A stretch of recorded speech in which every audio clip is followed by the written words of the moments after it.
నమస్తే, welcome to Andhraprabha. నేను మనస్విని. పల్నాడు జిల్లా సత్తెనపల్లిలో ఒక వివాహేతర సంబంధం కీలక మలుపు తీసుకుంది.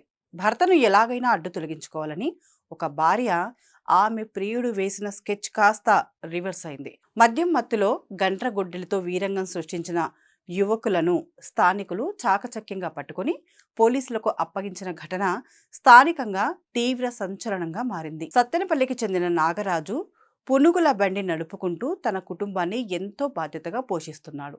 ఇతనికి దొనకొండకు చెందిన భవానీతో 14 ఏళ్ల క్రితం పెళ్ళైంది. వీరికి 3 పిల్లలు కూడా ఉన్నారు.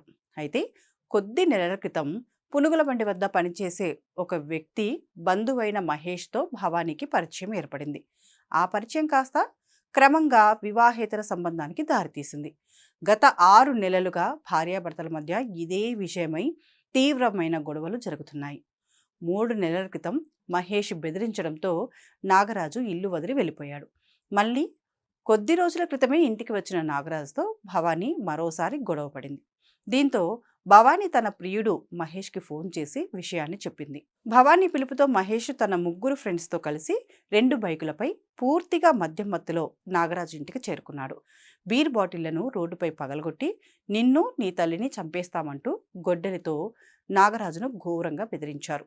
అర్ధరాత్రి సమయంలో 4 యువకులు ఆయుధాలతో హడావిడి చేస్తుండడంతో స్థానికులు వెంటనే అలర్ట్ అయ్యారు.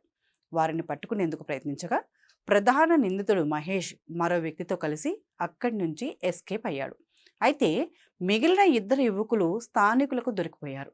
వారి వద్ద ఉన్న గొడ్డలిని స్వాధీనం చేసుకున్న జనం వారిని ఒక స్తంభానికి కట్టేసి గట్టిగా బుద్ధి చెప్పారు.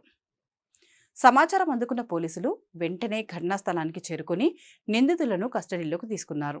వారిని తమదైన శైలిలో విచారించగా భవానీ చెప్పడం వల్లే తాము నాగరాజును మట్టుబెట్టడానికి వచ్చామని అసలు నిజం ఒప్పుకున్నారు. దీంతో పోలీసులు భవానీతో పాటు మహేష్, అతని ఫ్రెండ్స్పై కేసు నమోదు చేసి అరెస్ట్ చేశారు.